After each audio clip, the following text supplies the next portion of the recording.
Él es todo para mí, soy feliz, pues vive en mí. Ya no puedo yo dejar su santo nombre de alabar y por la eternidad.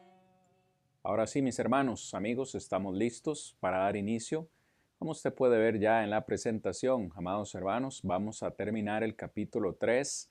Vamos a dar inicio en esta noche desde el versículo 13 y vamos a ir, Dios mediante, hasta el capítulo 4, versículo 6. No sin antes, amados hermanos, mis amigos, hacer el repaso que siempre hacemos, ya que somos oidores olvidadizos. Recordarles, si usted nos está mirando por primera vez, recordarles cuál es el tema principal, cuál es el tema principal de esta primera carta del apóstol Pedro. Usted lo puede ver ya en la presentación. Incluso en medio de las pruebas y las tribulaciones, el cristiano puede, aún en esos momentos, encontrar esperanza y encontrar gracia. Debemos recordar que estos cristianos a los cuales él escribe son cristianos que están siendo fuertemente perseguidos por el Imperio Romano y su emperador Nerón. Esto significó que ellos tuvieran que ser expatriados, salir de su tierra, y ahora Pedro les escribe y les anima diciéndoles, recordándoles, aún en medio de las pruebas, aún en medio de las tribulaciones, aún en medio de la persecución, aún en esos momentos, el cristiano fiel, el Hijo de Dios, puede encontrar esperanza y puede encontrar gracia. Y ese mensaje es también para cada uno de los que hoy escuchamos, de los que hoy estudiamos. Podemos encontrar esperanza y gracia, como vimos en la primera lección, en la recompensa que se nos ha prometido, la herencia que Dios nos ha dado allá en los cielos. Pero también podemos encontrar esperanza y gracia en nuestra relación con el Señor. Esa fue la segunda clase que estuvimos considerando, y la semana anterior, como usted puede ver, aún en la relación con otros, nosotros podemos hallar esperanza y podemos hallar gracia. Esa fue parte de la lección que vimos la semana anterior, capítulo 2, versículo 11, donde estuvimos hasta el capítulo 3, versículo 12. Muy bien, hermanos, vamos de una sola vez, que el tiempo siempre nos gana. Esta es parte del bosquejo que vamos a estar considerando en esta noche. En medio, fíjese, podemos hallar esperanza y podemos hallar gracia, incluso en medio de las pruebas mismas. Y es aquí donde vamos a dar inicio a la lección de hoy. En el punto número A que vamos a considerar, como usted puede ver, es que el cristiano, usted y yo, si somos hijos de Dios, el cristiano fiel y verdadero, tiene el poder de elegir cómo responder ante la persecución. Usted y yo, estos cristianos a los que él escribió, tenían el poder. Ellos podían elegir cómo responder ante la tribulación, ante las pruebas, la persecución.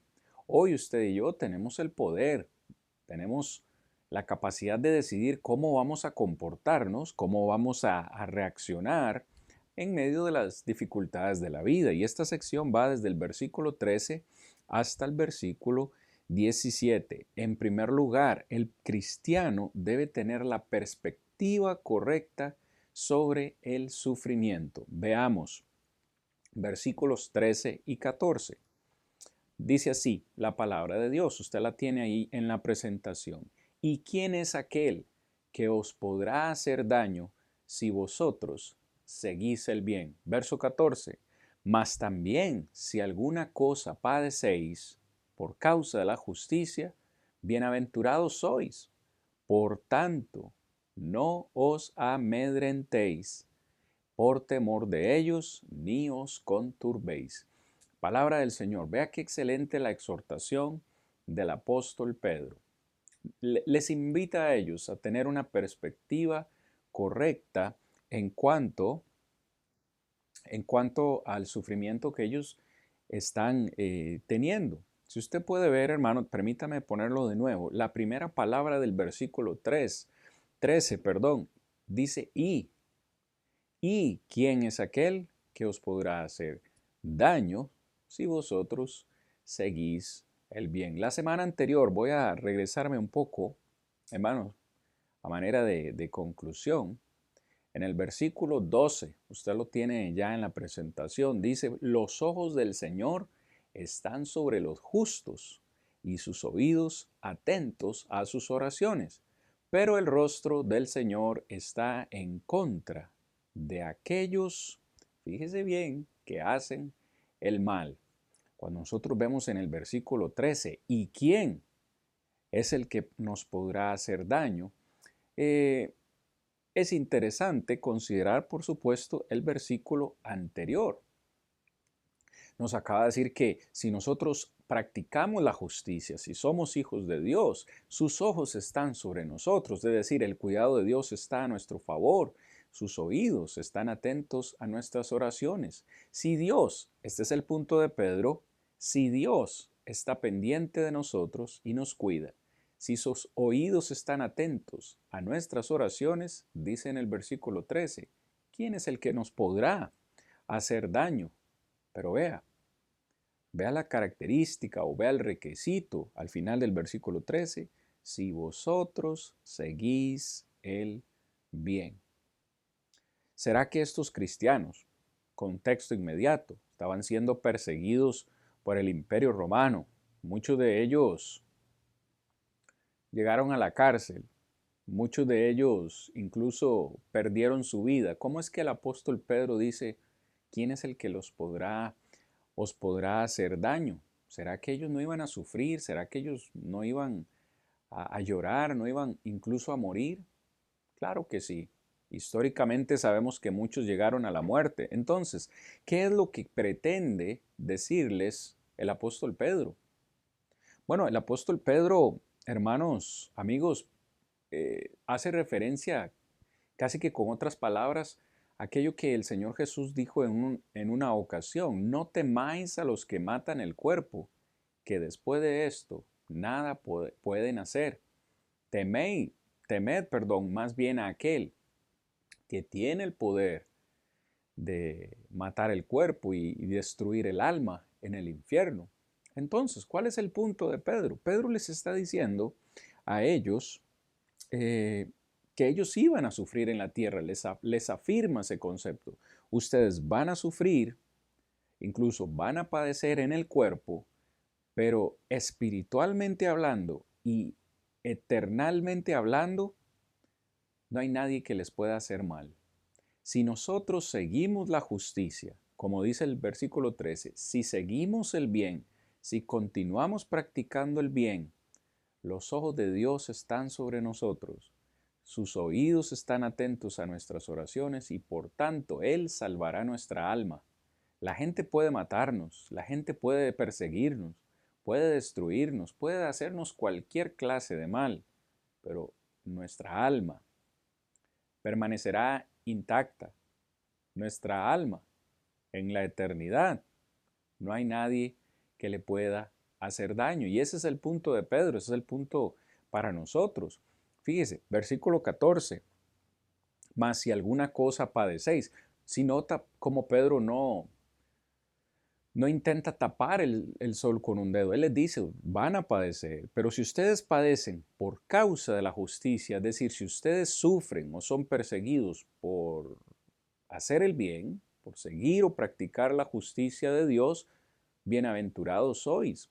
¿Cómo es eso que somos bienaventurados? Porque la palabra bienaventurado significa bendecido, feliz, alegre, contento. ¿Cómo es eso que la tribulación produce felicidad? Es más, Pedro se atreve a decirles a estos hermanos, por tanto no os amedrentéis por el temor de ellos, ni os conturbéis. Cuando leí esta porción de la palabra, inmediatamente me acordé del Sermón del Monte, mis amados hermanos, amigos, en Mateo capítulo 5, versículo 10, que quiero compartir con ustedes estos 3 versículos, dice el verso 10, palabras de Jesús: bienaventurados los que padecen persecución por causa de la justicia, porque de ellos es el reino de los cielos. Palabras literales de Jesús. Es lo mismo que está diciendo Pedro ahora. Es bienaventurado, es feliz, bendecido aquel que es perseguido o que sufre simplemente por ser cristiano, por hacer la voluntad de Dios. Dice el verso 11, Mateo 5:11, bienaventurados sois cuando por causa de Cristo, os vituperen y os persigan y digan toda clase de mal contra vosotros, mintiendo. Verso 12, gozaos y alegraos porque vuestro galardón es grande en los cielos, porque así persiguieron a los profetas que fueron antes de vosotros. Este concepto pareciera para algunos, paradójico. ¿Cómo se puede uno alegrar? ¿Cómo se puede uno gozar en medio de la tribulación, en medio de los problemas? Bueno, precisamente a aquellos que reconocen que los ojos de su Dios están sobre ellos, aquellos que entienden y recuerdan siempre que los oídos de Dios están atentos a sus oraciones. Así que, volviendo al bosquejo, como usted puede ver, nosotros necesitamos entender que tenemos el poder. A nosotros se nos ha dado el poder de tener la perspectiva correcta ante el sufrimiento. Usted y yo decidimos si vamos a ponerle buena cara a las situaciones adversas o si vamos a vivir amargados toda la vida por aquello que nos está sucediendo.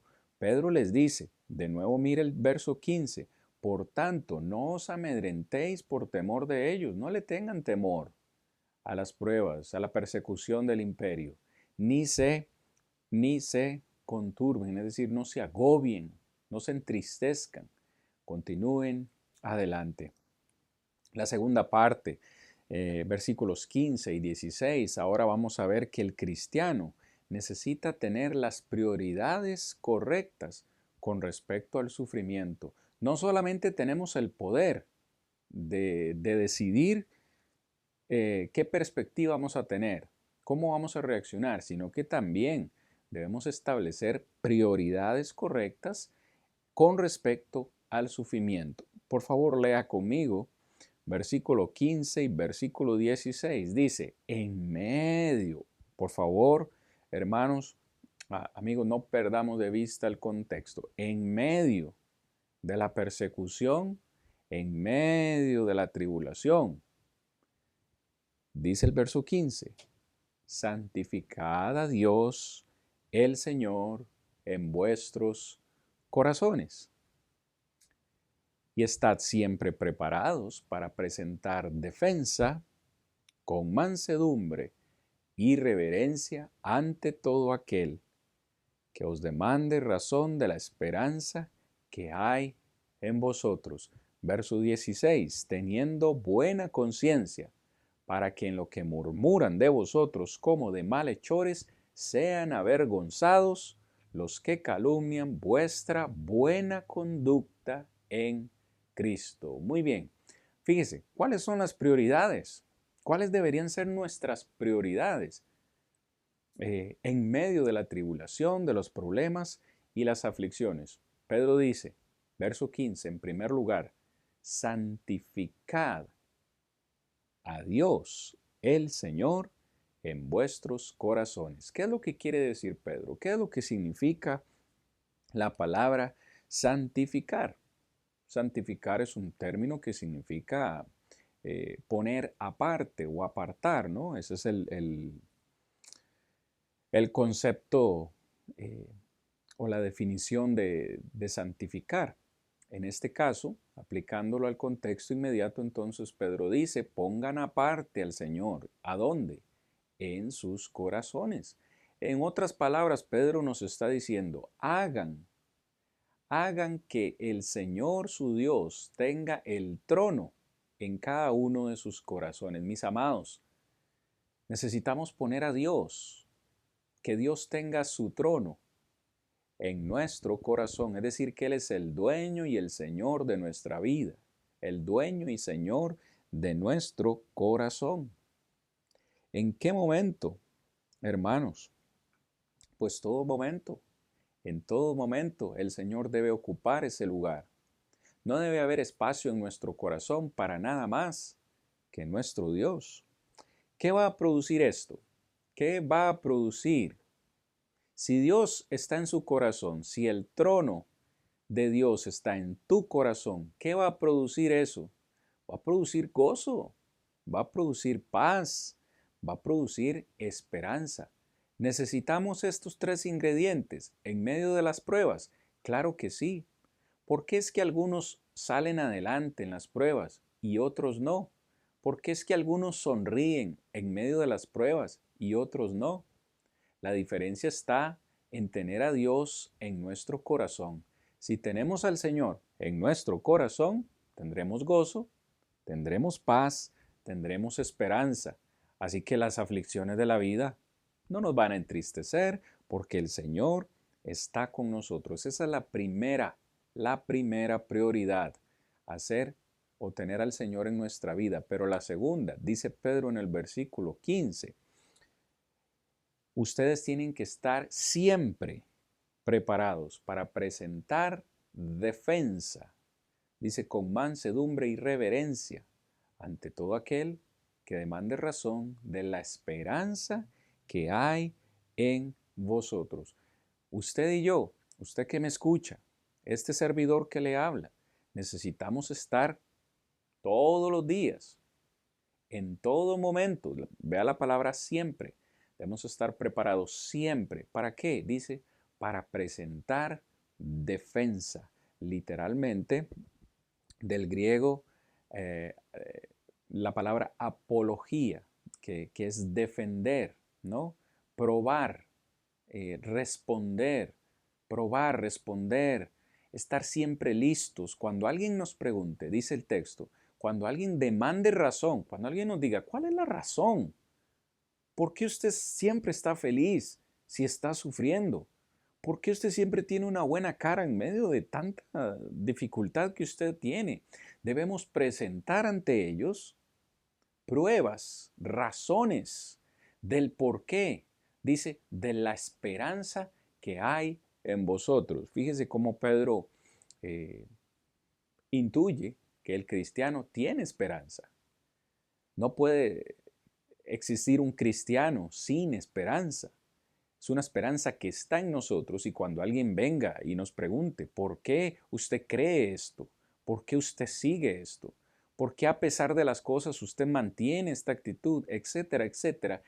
Nosotros como cristianos debemos estar siempre listos, preparados para presentar esa defensa, porque queremos que ellos también tengan la misma esperanza que nosotros tenemos. Verso 16 dice, teniendo buena conciencia. ¿Cómo tener buena conciencia? Bueno, esos que están afuera me acusan a mí, dice, van a murmurar, van a decir que yo hago mal, si usted ve el verso 16, para que en lo que murmuran de vosotros como malhechores, para los que estaban ahí afuera, para los perseguidores de esos cristianos, los cristianos eran malhechores, incluso murmuraban, inventaban. De hecho, a los cristianos se les acusó de incendiar Roma, y esto no fue cierto. Una gran murmuración, una gran difamación. Pero dice, ustedes van a tener buena su conciencia. ¿Cómo es que tenemos buena la conciencia, hermanos? Cuando sabemos que estamos haciendo el bien, cuando usted y yo sabemos que estamos haciendo la voluntad de Dios, ¿qué más da lo que la gente invente? ¿Qué más da lo que la gente piense si estamos convencidos de que estamos haciendo lo correcto delante de Dios?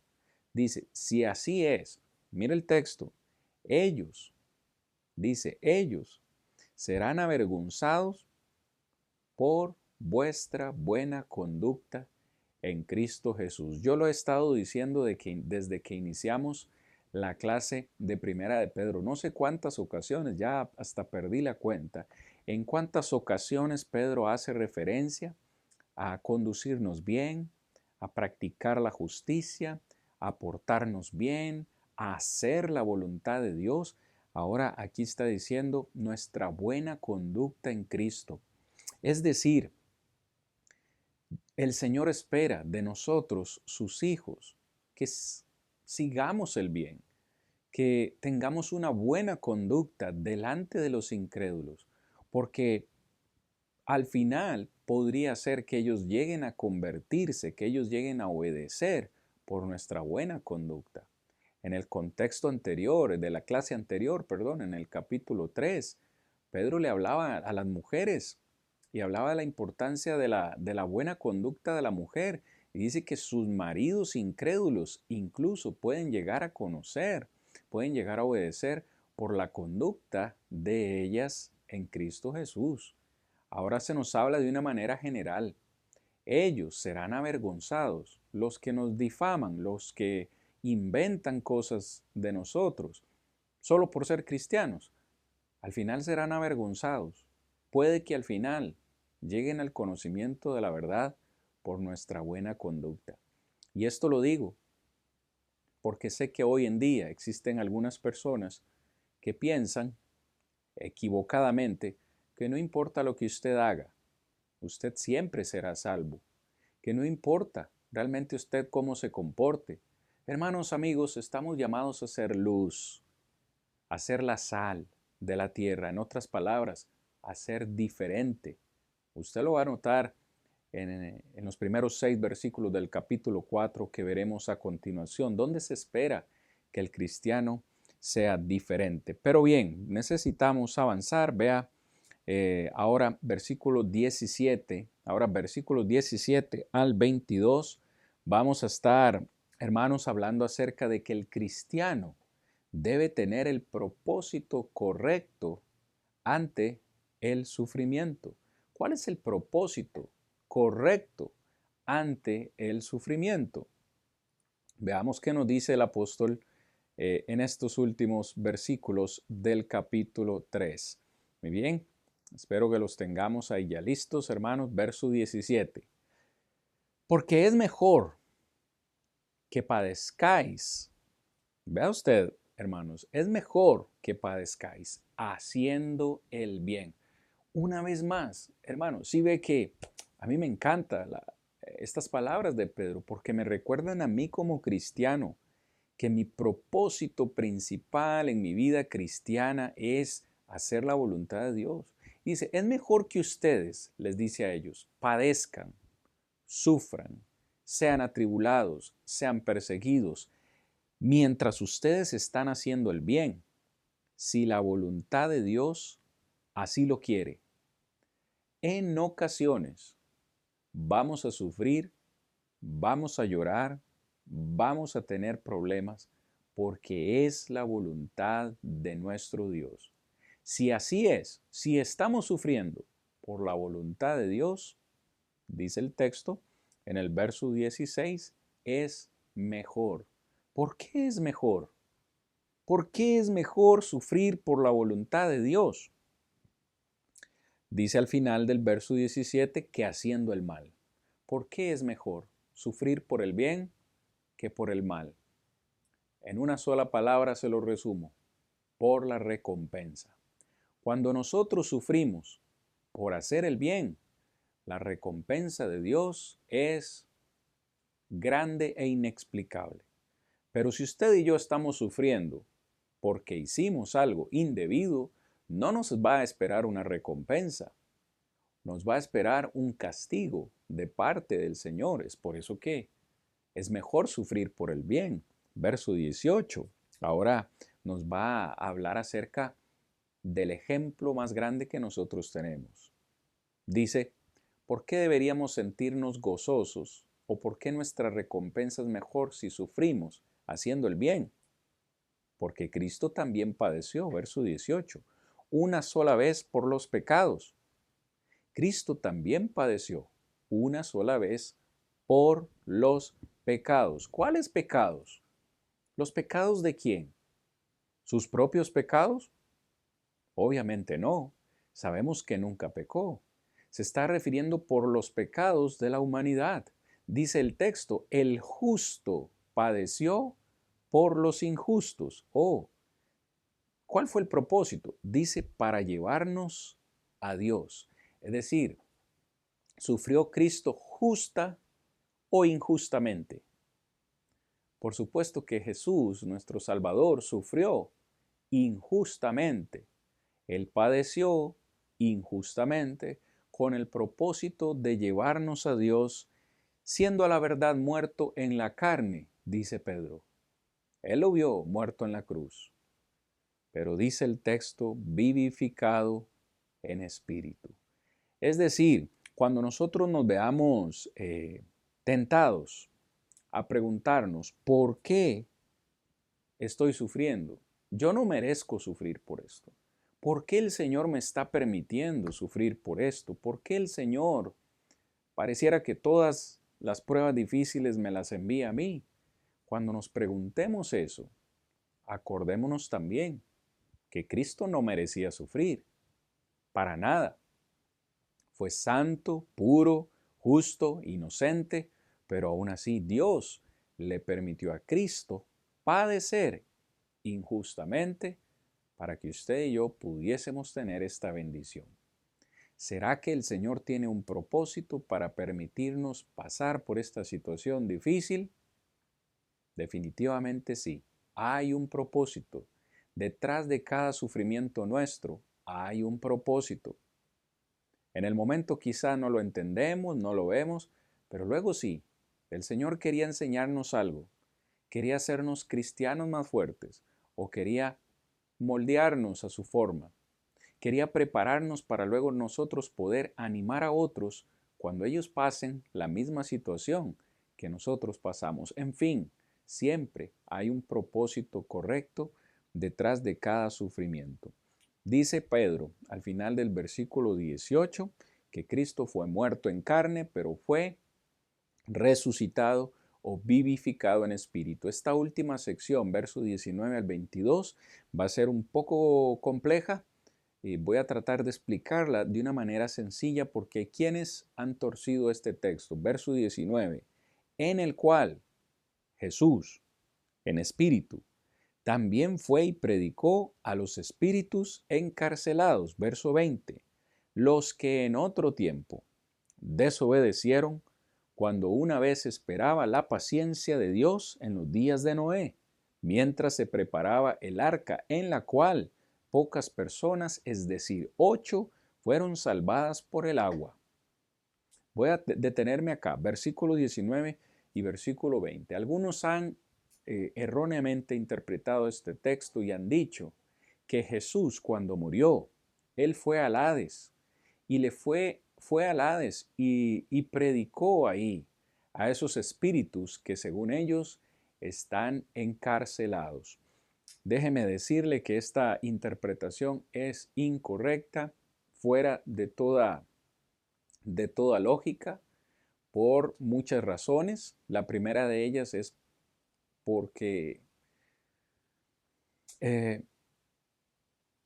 contradice, por ejemplo, Hebreos 9:27, y está establecido para los hombres que mueran una sola vez y después de esto el juicio, es decir, después de muertos ya no hay oportunidad para obedecer el Evangelio, la palabra del Señor, pero también está fuera del contexto. Vea cómo Pedro dice que en espíritu, es aquí donde viene la confusión, en espíritu, Jesús fue y le predicó a estos espíritus encarcelados. Fíjese cómo usa la palabra espíritus, no son personas eh, eh, comunes y corrientes de carne y hueso, usa la palabra espíritus, ¿ok? Y les dice, o dice, perdón, exactamente en qué momento, aquí es donde está la clave en el versículo 20, en qué momento fue que Cristo les predicó, porque en lo que muchos se han centrado es en el hecho de que Cristo fue en espíritu y les predicó. La pregunta es cuándo, la pregunta es cómo. El versículo 20 es clave, dice, los que en otro tiempo desobedecieron. Estos espíritus a los cuales hace referencia Pedro en otro tiempo desobedecieron. Pero nos dice cuándo específicamente, cuándo.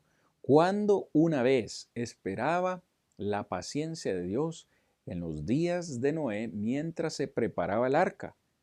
Ok, entonces, unamos todas las piezas. Pedro está diciendo que Cristo fue y le predicó a estos que ahora son espíritus, están en el Hades, pero les predicó en el tiempo en el cual ellos desobedecieron. ¿Cuál fue ese tiempo? En los días de Noé, cuando Noé estuvo predicando por 100 años y también construyendo el arca. La pregunta es, ¿cómo les predicó Cristo? La respuesta lógica, sencilla y que muchos no comprenden es que Cristo o el Espíritu de Cristo estaba en Noé y a través de la predicación de Noé fue que Cristo les predicó a estas personas en el tiempo en el que Noé vivió. Usted me dirá a mí, eso es absurdo, esto es absurdo o sea, no es una interpretación lógica, me dirá usted. Vea con cuidado el capítulo 1, aquí mismo, en Primera de Pedro, en el capítulo 1, versículo 10 al 12. Y usted me dará, o le daremos la razón a la palabra de Dios para que vea cómo esto es posible. Primera de Pedro 1:10. Los profetas que profetizaron la gracia destinada a vosotros, inquirieron y diligentemente indagaron acerca de esta salvación. Pedro está hablando de los profetas que profetizaron acerca de la salvación. Ve el verso 12. Ellos, esos profetas, escudriñaron en qué persona y qué tiempo indicaba, vea, por favor subráyelo en su Biblia. Ellos escudriñaron qué persona y qué tiempo indicaba el Espíritu de Cristo que estaba en ellos, el cual anunciaba de antemano los sufrimientos de Cristo y las glorias que vendrían tras ellos. Es decir, cuando estos profetas profetizaron acerca de la salvación, nos dieron todas esas profecías mesiánicas que estos mismos profetas ni entendían quién era ni cuándo iba a pasar. Entonces ellos escudriñaron. ¿Cómo fue que ellos profetizaron eso? ¿Quién fue el que estaba detrás orquestando estas profecías? El texto en el verso 11 nos dice que era el Espíritu de Cristo que estaba en ellos y por eso ellos profetizaron estas cosas. Entonces, no es absurdo para nada pensar que si el Espíritu de Cristo estaba en estos profetas y ellos profetizaron, el Espíritu de Cristo estaba en Noé cuando Noé predicó por 100 años. Es decir, ese fue el momento en que Cristo les predicó a estos que ahora, cuando Pedro escribió, ellos eran espíritus porque estaban en el Hades, pero cuando Cristo les predicó, no estaban en esa condición de espíritus, eran personas. De hecho, Pedro mismo dice acá en el versículo 20 que tristemente 8 personas solamente fueron salvas en esa oportunidad, Noé y su familia, porque nadie creyó. ¿Por qué estaban encarcelados? Porque estaban en sus delitos y en sus pecados. Y no les permitió esta condición obedecer. Por eso dice el texto, los que en otro tiempo desobedecieron la predicación de Noé. Ahora, yo siempre, o probablemente usted también lo ha pensado así, yo siempre, por mucho tiempo, pensé que a Noé y su familia fueron salvas por el arca, o que ellos fueron salvas por el arca que construyó Noé. Pero si usted se fija con cuidado, dice el versículo 20, al final dice, en el cual pocas personas, es decir, 8, fueron salvadas por agua. Oh, yo pensaba que ellos fueron salvos por el arca. ¿Cómo es posible que fueron salvas por el agua? El agua más bien trajo destrucción, trajo muerte a todos los que estaban fuera. ¿No fueron ellos salvos por el arca? ¿De qué fueron salvos entonces ellos por agua? Fíjese, cuando Dios decide destruir a todo ser viviente, fue para erradicar o eliminar la maldad del pecado que había en la tierra. Cuando Noé y su familia estaban dentro del arca, toda esa maldad, esa inmundicia, todo ese pecado afuera fue eliminado por el agua. Todo ese mundo pecaminoso se fue o fue llevado por el agua. Entonces, ¿de qué fueron salvos Noé y su familia? De toda la maldad que estaba a su alrededor. Fíjese qué interesante. Dios los salvó a ellos de la maldad del mundo pecaminoso en el cual ellos tristemente vivieron. Y es aquí donde Pedro va a usar una excelente ilustración para algo que también es bien mal interpretado hoy en día. Versículo 21 dice, el bautismo que corresponde a esto ahora nos salva. Muchos nos van a decir hoy que el bautismo no es importante, que el bautismo no es necesario para salvación. ¿Qué nos dice Pedro? Inspirado por el Espíritu Santo de Dios, que el bautismo nos hace salvos. Y dice, no quitando las inmundicias de la carne, sino como la aspiración de una buena conciencia a Dios. El bautismo no nos quita los deseos de pecar. El bautismo no quita ni erradica eso de nuestra carne, pero nos da una buena conciencia, nos da una nueva mentalidad para con Dios, para hacer las cosas diferentes. Dice, el bautismo ahora nos salva por la resurrección de Jesucristo. ¿Por qué es que somos salvos?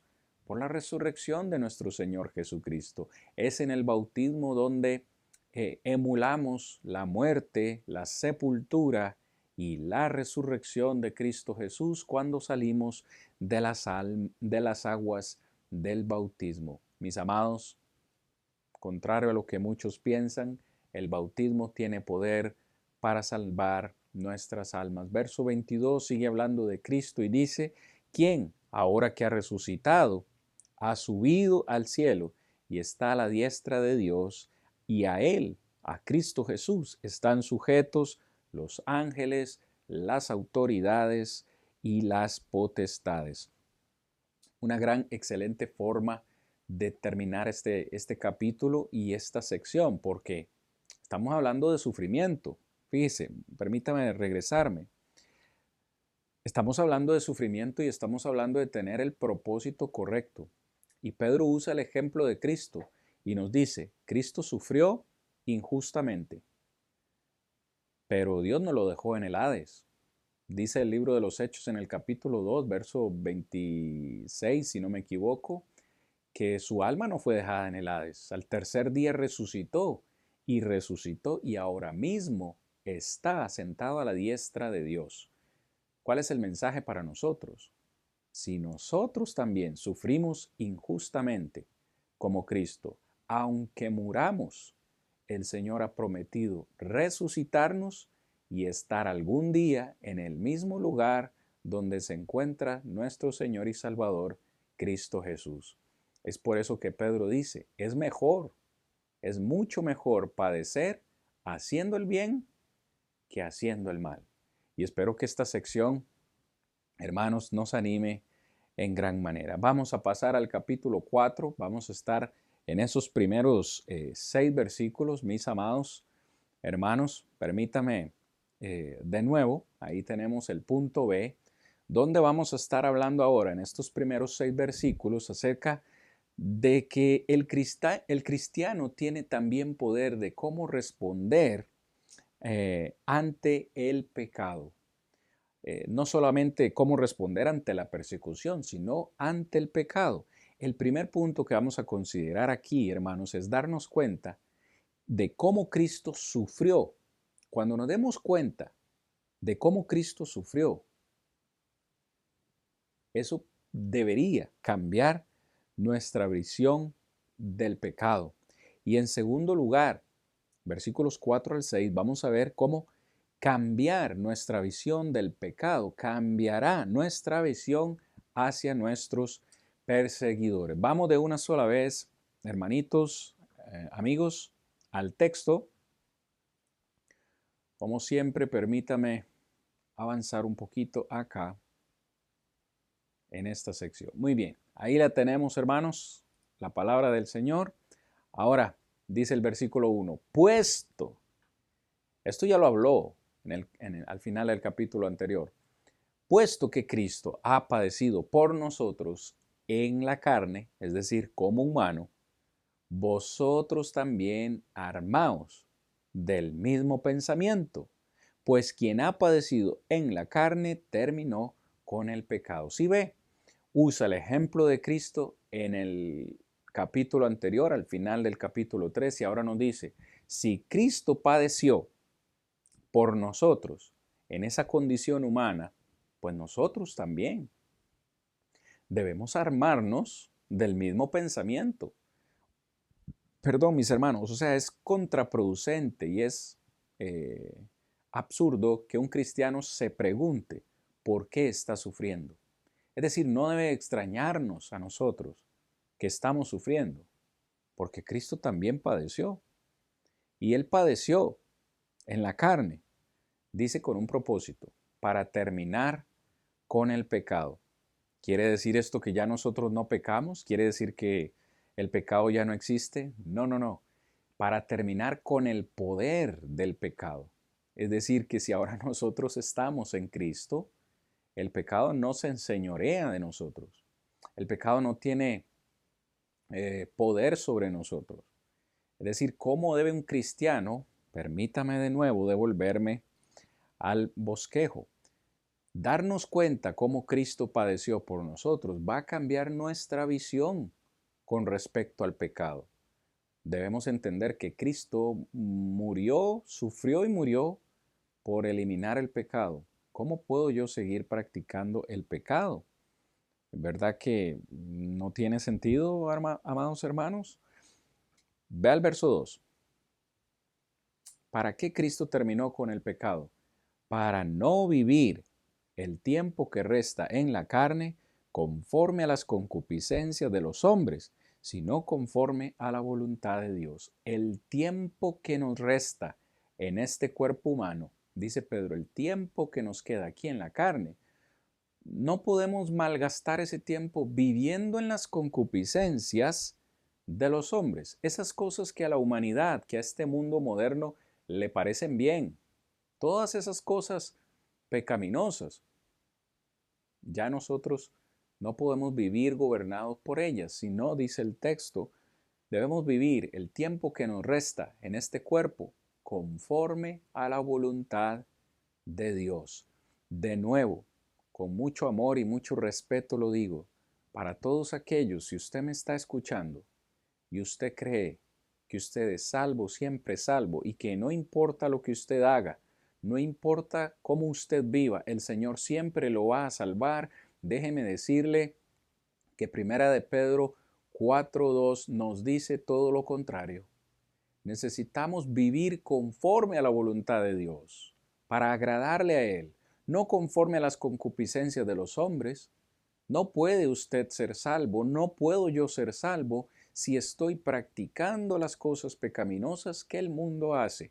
Lo dice el versículo 2, es más, el versículo 3 dice Pedro, baste ya el tiempo pasado para haber hecho lo que agradaba a los gentiles.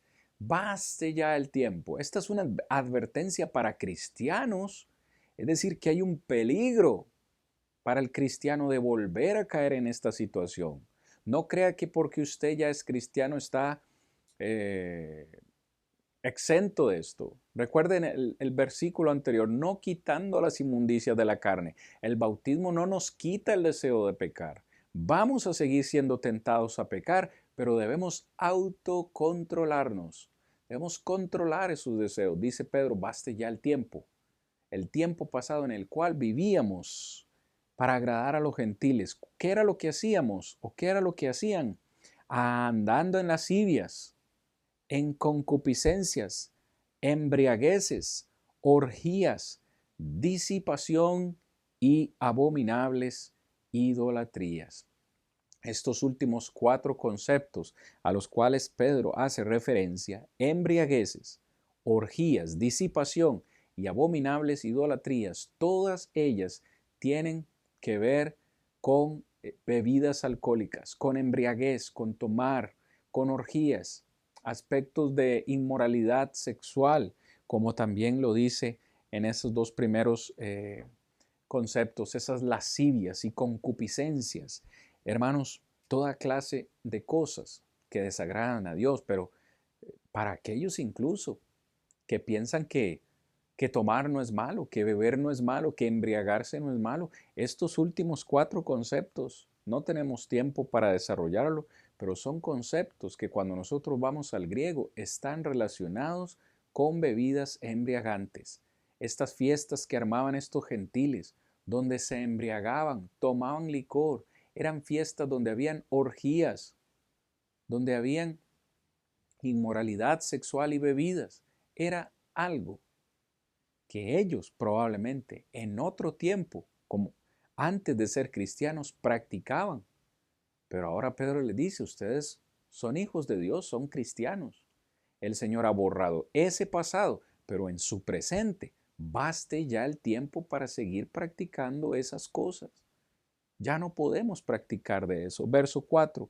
A estos gentiles les parece cosa extraña que ustedes ya no corran con ellos en el mismo desenfreno de disolución y por eso os ultrajan. A estas personas con las cuales solíamos relacionarnos, con las cuales probablemente practicábamos cosas indebidas, cuando ahora ellos nos ven y ven que somos diferentes, pensamos diferente, hablamos diferente, actuamos diferente, tratamos de vivir conforme a la norma y la regla de Dios, a ellos les parece que estamos locos. Les parece extraño que nosotros ya no hagamos esas mismas cosas. Y por eso cuando nos ven haciendo lo correcto, nos van probablemente a decir hipócritas, nos van a decir fariseos, nos van a decir toda clase de seudónimos para difamarnos, para ultrajarnos, para decirnos, pero usted no era el que hacía esto antes. ¿Cómo es que ahora está metido en la iglesia? ¿Cómo es que ahora se cree un santo? Bueno, es lo que la palabra del Señor dice. Algo que nos debe traer consuelo, amados hermanos, a todos nosotros, es que el Señor perdona nuestro pecado, perdón. Todos nuestros pecados pasados los borra, dice la palabra del Señor en otro texto, que Él arroja esos pecados al fondo del mar, no se acuerda de ellos.